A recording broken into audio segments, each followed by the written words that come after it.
Hi guys, welcome back to sweet chillies. मैं हूं रुधिर। कैसे हैं आप लोग गाइस? आज हम लोग देखने वाले हैं रजत पवार की एक another video, big boss OTT 3 छपरियों का मीटअप।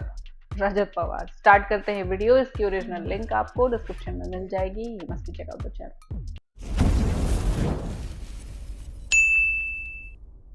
बिग बॉस मतलब बेरोजगारों का त्योहार दोबारा लौट आया है और इस बार सबसे खतरनाक बात यह है कि इन डिजिटल भिखारियों को हमसे पैसे चाहिए। जी हाँ, बिग बॉस देखने के लिए आपको सब्सक्रिप्शन लेना पड़ेगा। मतलब तुम सोचो, अंबानी जी को मुझसे पैसा चाहिए। मैंने तो नहीं बोला था अंबानी जी की अपने बेटे की प्री वेडिंग 25 जगह जाके करो। अब मेरा कद्दू दे रहा 29 रुपए। तो ये पता नेट बैंकिंग या यूपीआई 29 रुपए का सब्सक्रिप्शन है। कुछ शर्म आया है। स्वागतम मित्राइन मित्राणियों। अर्थ किया है बारिश होने वाली है, काले बादल छा गए हैं। बारिश होने वाली है, काले बादल छा गए हैं। पहले बिग बॉस में सेलिब्रिटी आते थे, इस बार सारे छपरी आ गए। बिग बॉस OTT 3 में दोस्तों बहुत सारी चीजें गड़बड़ है और जो सबसे बड़ी गड़बड़ है वो ये है कि इस बार सैलमोन भोई नहीं है, उनकी जगह पे अनिल कपूर है। अब तुम सोचो, सैलमोन भोई जब डांटते थे तो सब डर जाते थे। मेरे को तो डर है मजनू भाई जब डांटेंगे तो सब हंसने न लगे। हमारे सैलमोन भोई बिग बॉस के अकेले एक ऐसी चीज थे जो कि उसका स्टैंडर्ड बनाए हुए थे, पर जब उनको पता चला होगा कि वड़ा पाव वाली आ रही है तो उनने भी मना कर दिया। बिग बॉस वालों को खुद ही अपनी इज्जत प्यारी नहीं है तो मैं क्यों सोचूं? जो हूँ वो हूँ। मतलब चंद्रिका को नॉर्मल बैठना पसंद है, वैसे ही वो दिखेगी। चंद्रिका को मेकअप एंड ऑल नहीं पसंद है, वो वैसी दिखेगी। वो घमंडी लाल है ना चंद्रिका, या कोई और है? ऐसी है चंद्रिका, वैसी है चंद्रिका। बेचारी को पूरी दुनिया ने वड़ा पाव करके उसका नाम ही वड़ा पाव रख दिया। खुद का नाम चंद्रिका, उसको खुद ही लेना पड़ता है। और मेकअप के बारे में क्या बोल रही थी? चंद्रिका को मेकअप एंड ऑल नहीं पसंद है, वो वैसी दिखेगी। अच्छा, फिर ये मुंह पे पुट्टी और डिस्टेम्पर पोत के कौन घूम रहा था? कहाँ डालते हो भाई? कहाँ डालते हो भाई? सोचो, किसने सोचा था बच्चे का रोना रोते रोते बिग बॉस में पहुंच जाएगी। हर जगह बच्चे का रोना रोती है, जैसे दुनिया में सिर्फ इसके पास ही बच्चा है। मेरा बच्चा, मेरा बच्चा। आप घर में अपने बेटे के लिए जा रही हैं तो क्या? और सोचने की बात है कि जिस बच्चे के लिए ये बिग बॉस में जा रही है, जिस बच्चे के बर्थडे पे इसने भंडारा किया अपने ही बच्चे से दूर रह के। सोचो, बर्थडे के दिन बच्चा बोल रहा मम्मी का वो तेरे नाम का भंडारा कर रही थी, और वही बच्चा जब एयरपोर्ट पे गिर गया तो बेचारे को उठाया तक नहीं।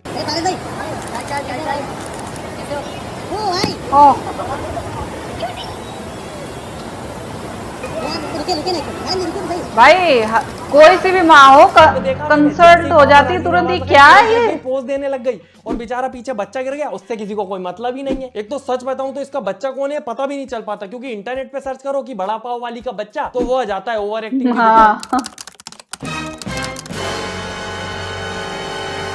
और इतनी बड़ी वाली है जले हुए जीरे से छिपकी हुई छिपकली कि बाहर तो गरीबी का रोना रोती रही, इतनी गरीब हूँ, मेरे बेसन का क्या होगा। और जैसे ही बिग बॉस में गई उन लोगों को अपनी अमीरी दिखा रही है कि शहंशाह तो मैं ही हूँ। इतनी अमीर हो गई कि बिग बॉस के घर में आ गई। अभी का 40 कमा रही है ना, दिन का 40,000, 6 लाख का। यार तो मैं मेहनत कर रही हूँ ना यार। 40,000 दिन का कमाती है। महीने के 12 लाख रुपए होते हैं और इतने पैसे इसको कम पड़ जाते हैं बच्चा पालने में। हाथी का बच्चा तो नहीं पाल रही बहन, क्योंकि इंसान का बच्चा तो इससे कम में भी पल जाता है, और बहुत कम में पल जाता है कि पैसा कम पड़ रहा था बच्चा पालने के लिए, तो बिग बॉस में आना पड़ा। कितना यूज करती है बेचारे बच्चे को। और एक तरफ हमारे डोली चाय वाले भैया बिग बॉस में नहीं आए क्योंकि उनके मुताबिक वो 45 दिन अपनी मम्मी के बिना नहीं रह सकते, और 45 दिन चाय की टपरी कौन चलाएगा। तो इसलिए तो रिस्पेक्ट है भाई डोली भाई की। डोली भाई ने आज भी अपनी चाय की टपरी को बिग बॉस से ऊपर रखा। और एक तरफ ये थी तुरंत अंदर पहुंच गई, क्योंकि इसको तो वैसे भी प्रैक्टिस है खाने की लड़ाई करने की। खाने के लिए लड़ाई, खाने से रिलेटेड लड़ाई। अंडा क्या दिन भर हमारा बनेगा जो हम 4-4 5-5, तो फिर मैं भी किसी के लिए कर लूंगा, किसी से बोलूंगी भाई तू मेरे लिए रेस कर, मैं तेरे को अंडा दे दूंगी, तू मुझे ये कर लूंगी। फिर अलग रख दूंगी मैं, भाई तू ये कर। पर 6 से अंडा इज गलत बात हो जाएगी। ये तो मैंने वो तो ऑलरेडी मैंने बोल दिया, जो भी अंडा क्या चल रहा है, जो भी मेरे हिस्से का आता है उसकी बात हो रही है। पर आप 4 अंडा, जैसे आप एक बार मुझे ये सारा क्लियर करके बता दो कि सिर्फ सुबह अंडा खाना है, उसके दोपहर में भी, लंच में भी, डिनर में हर वक्त अंडा चलेगा। यार एक क्लियर कर लो। एक तरफ ना जाने कितने वीगन लोग बेचारे दुनिया को सिखाने में लगे, नॉन वेज मत खाओ, सुधर जाओ। दीवालों पे तक लिख के रखा बेचारों ने दुनिया भर की कि सुधर जाओ, नॉन वेज मत खाओ, वो भी एक जीव है। और एक तरफ बिग बॉस है, अंडे की लड़ाइयां चलती हैं यहाँ पे। हर साल 2-4 लोग आते हैं जो सिर्फ अंडे की लड़ाई करते हैं, खाने की लड़ाई करते हैं। मैं ऑमलेट खाऊंगा। पर बात ऐसी नहीं है कि 45 दिन अगर कम खाएंगे तो मर जाएंगे, जिंदा नहीं रह पाएंगे। पर खाना जरूरी है, क्योंकि खाने से एनर्जी मिलती है, एनर्जी से लड़ पाएंगे, और लड़ेंगे नहीं तो जीतेंगे कैसे। पूजा भट्ट की कैटेगरी से आए हैं एक और डूबे हुए एक्टर रणवीर शोरे, जिनको कहीं ना देखा यार, he is a fab actor, but देखा ही होगा, जो हीरो को उल्लू बना देता है। पर क्या इन्हें बिग बॉस के अंदर इज्जत मिलेगी? ना, नक्को बिल्कुल नहीं। भैया आप क्या करते हो? मैं एक्टर हूँ। क्या किया है अभी तक? गजब बेइज्जती है। शिवानी जिसने जी बेचारे हीरो का मजाक उड़ाया उनका नाम है शिवानी। और सोचने की बात यह है कि शिवानी को कंपेयर किया जा रहा है मनीषा के साथ। अब मनीषा और शिवानी में बहुत सारे डिफरेंसेस होंगे, पर जो सबसे बड़ा डिफरेंस है वो ये है कि मनीषा अपना दिमाग चलाती है और शिवानी के अंदर दिमाग है या नहीं, यही अपने आप में बहुत बड़ा सवाल है। और दूसरी चीज, शिवानी को इंग्लिश बोलने वालों से नफरत है। जो भी इंसान इंग्लिश बोलता है शिवानी उसका मजाक उड़ा देती है। वही मनीषा को अगर इंग्लिश नहीं आती तो वो खुद का ही मजाक उड़ा के आपको एंटरटेन कर लेती है। क्या बात है। पर शिवानी जहाँ पे फंस जाती है वहां वो यूज करती है सबसे बढ़िया कार्ड, गरीबी कार्ड। दिमाग में प्रेशर दे कि तुम ये हो वो हो। हमारी लाइफ क्या है, हम एक गरीब परिवार से आए हैं, गरीब परिवार से हैं, हमें कोई गंवार भी बोलेगा, हाँ मैं हूँ गंवार। मैं पूरा बिग बॉस देख रहा हूँ, ना किसी ने इसको गाँव की बोला, ना भाई, गरीब बोला, ना गवार बोला। ये ना मेरे ख्याल से बीए कर रही हैं। अगर किसी ने बोला ठीक तो है, खुद है बिग बॉस के अंदर जाने शी इज से अ पहले व्लॉगर, सिंपैथी बीए कर रही है और ऐसे क्यों, तो मुझे सपोर्ट करो प्लीज। और अंदर जाने के बाद भी बात बात पे मैं तो गांव की हूँ, हमारे गांव में ऐसे ही होता है, हम तो गांव के हैं। हाँ भाई मान गए तू गांव की, अब क्या सबको गोबर में लोट पड़वा के मानेगी कि तू गांव की है। पर ठीक है, बड़ी बात है दोस्तों अपने आप में गांव से निकल के इतना कुछ अचीव कर लेना, पर वो अचीवमेंट सारी बाहर होंगी। बिग बॉस में जाना कोई अचीवमेंट नहीं है। और एक तो इतनी रोई है भाई ये घर से निकलने के बाद, 45 दिन के लिए तो बाहर जा रही है, इतना तो बाहर घूमने चल जाते हो तुम लोग।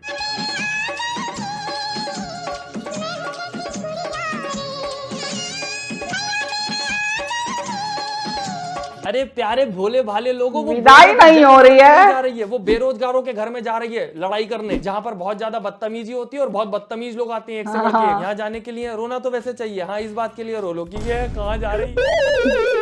बाकी दोस्तों शिवानी को हम अभी से जज नहीं कर सकते, क्या पता ये सब उसकी ओवर एक्टिंग ना हो, उसकी पर्सनालिटी इतनी ज्यादा वाइब्रेंट हो। बिग बॉस में धीरे धीरे पता चल जाएगा। पर बिग बॉस वालों को भी ये पता था शिवानी के पास पूरी गाँव की ऑडियंस है, क्योंकि उसके ब्लॉग में भी वो पूरा गाँव का ही सीन दिखाती है। तो गाँव की ऑडियंस कैसे हथियाया जाए, शिवानी को बुला लेते हैं, क्योंकि अभी जब से शिवानी बिग बॉस में आई है, ये मैंने कहा था कि हाँ भाई बिग बॉस जानता है कि लोअर मिडिल क्लास अब साथ में शिवानी को को देख कैसे अट्रैक्ट करना।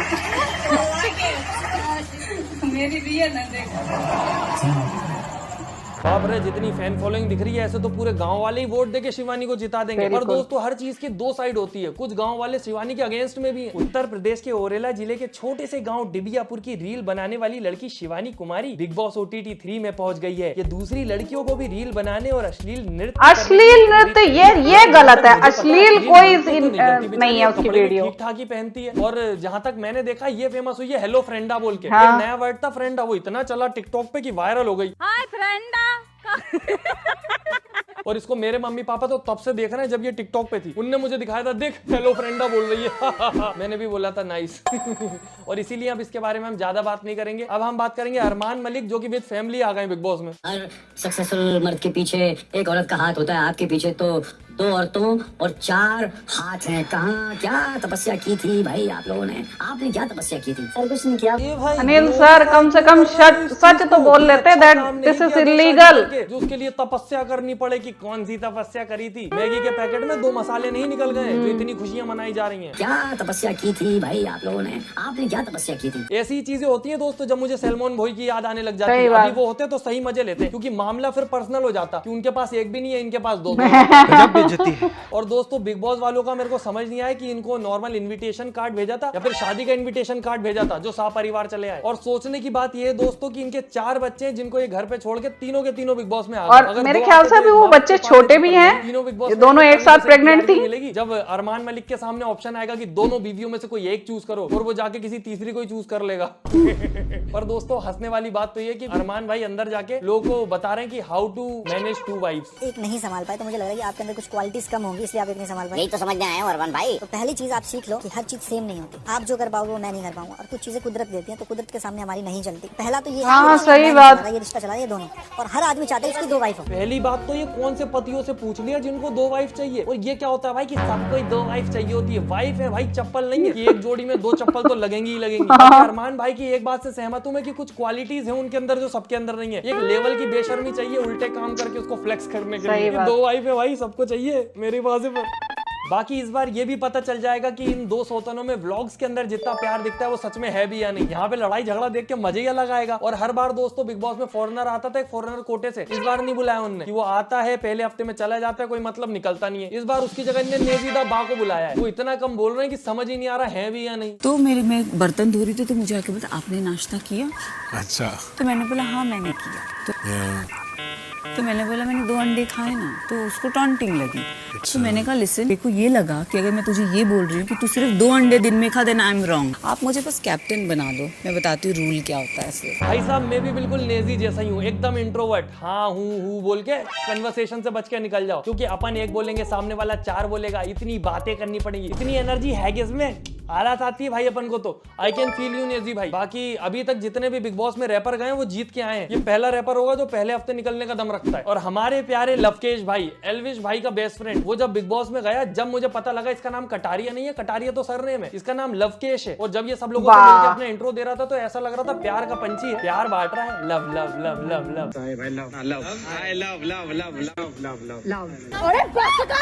बाकी पहले यादव के पास जितनी कट्टर ऑडियंस है वो सब कटारियों को सपोर्ट करेंगे, कटारिया इजीली जीत जाएगा। पर अब मुझे थोड़ा सा शक लग रहा है, क्योंकि कटारिया के अगेंस्ट फुकरा इंसान की ऑडियंस है जो कि काफी कट्टर है, मनीषा रानी की ऑडियंस है वो भी काफी कट्टर है, मुनावर फारूकी की ऑडियंस है वो भी बहुत कट्टर है। कटारिया ने अभी तक जितने लोगों से पंगे लिए ना, सबकी ऑडियंस इसके अगेंस्ट है। और मुझे अभी ये वीडियो की रिसर्च करते करते पता लगा कि अरमान मलिक की जो फैमिली व्लॉग्स की ऑडियंस है वो भी बहुत ज्यादा कट्टर है, शिवानी के पास उसकी अलग ऑडियंस है। तो अब मेरे हिसाब से कटारिया का जीतना थोड़ा मुश्किल हो सकता है। बाकी आप लोग मुझे कमेंट में बताओ कि आपके हिसाब से कौन जीत सकता है। और बाकी कंटेस्टेंट की बात करें तो एक विशाल पांडे, जो कि काफी ज्यादा मैच्योर और सेंसिबल इंसान लगा मुझे, क्योंकि उसको स्टेज पे भी कटारिया ने रोस्ट कर दिया था और बिल्कुल ऑफेंड नहीं हुआ, मजाक में ले लिया उसने, क्योंकि उसको भी पता है कि एल्विश यादव की ऑडियंस कटारिया के साथ है, अगर इससे पंगा लूंगा तो मेरे वोट कट जाएंगे। और अंदर भी कटारिया से उसकी अच्छी दोस्ती चल रही है। उसके बाद आती है सना मकबूल। सना मकबूल सुंदरता के नाम पे ऑडियंस ले जाएगी। मेरे को तो पहली ही नजर में ऐसा लग गया था ज्यादा लंबा तो नहीं जाएगी, पर ये सुंदरता के नाम पे ऑडियंस ले जाएगी, क्योंकि शुरू से वो जितनी शांत दिख रही है ना, इतनी शांत आगे तक तो नहीं रहेगी। और उसके बाद आती है ये आंटी जी। ये आंटी जी का तो मेरे को अभी भी दिख भी नहीं रही है, ये भी जल्दी निकलेंगी, कौन निकलेगा या तो फिर ये निकलेंगी। और फिर आती है हमारी बड़ा पाव वाली, जो कि भले ही लड़ाकू है थोड़ी, पर लंबी रेस की है घोड़ी, टॉप 5 तक तो जाएगी ही जाएगी, देखना। उसके बाद आते हैं जर्नलिस्ट दीपक चौरसिया, जो कि काफी ज्यादा एरोगेंट और ईगोइस्टिक से हैं, जरा जरा में ऑफेंड हो जाते हैं। भाई मतलब बंदा इतनी बहकी बातें करता है कि स्टेज पे खड़े होकर वो विशाल पांडे से बोल रहा है कि ऑडियंस को कुछ बोल के जल्दी से इन्फ्लुएंस कर दो। ऐसे थोड़ी इन्फ्लुएंस होता है कोई? रैंडम इंसान को खड़े होकर एकदम से इन्फ्लुएंस थोड़ी कर देगा कोई। ऊपर से वो फैशन इन्फ्लुएंसर है, वो कपड़े पहन के दिखाता है कि कैसे कपड़े में आप अच्छे लग सकते हैं, और उसके हाइट हेल्थ के जो लोग हैं वो इन्फ्लुएंस होंगे। हर कोई को हर कैसे इन्फ्लुएंस कर दो। एक तो यूट्यूबरों से बड़े किलपते हैं भाई ये लोग, टीवी वाले और जर्नलिस्ट वगैरह। यूट्यूबर हैं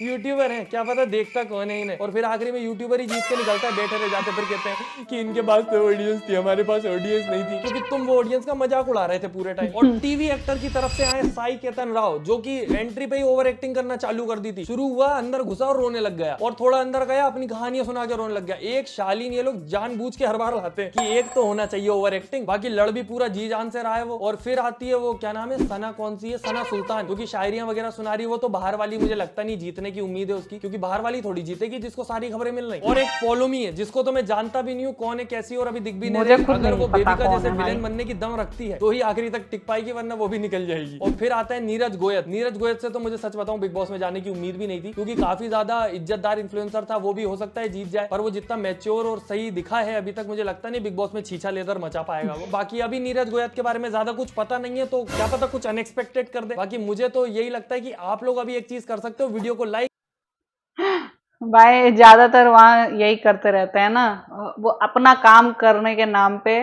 और विमेन्स ज्यादातर विमेन कार्ड खेल जाती हैं, है ना, फेमिनिस्ट कार्ड खेल जाती हैं। तो अक्सर होता है कि हाँ ये काम करते हुए हमें वहां पे मर्द ही नजर आते हैं, ठीक है।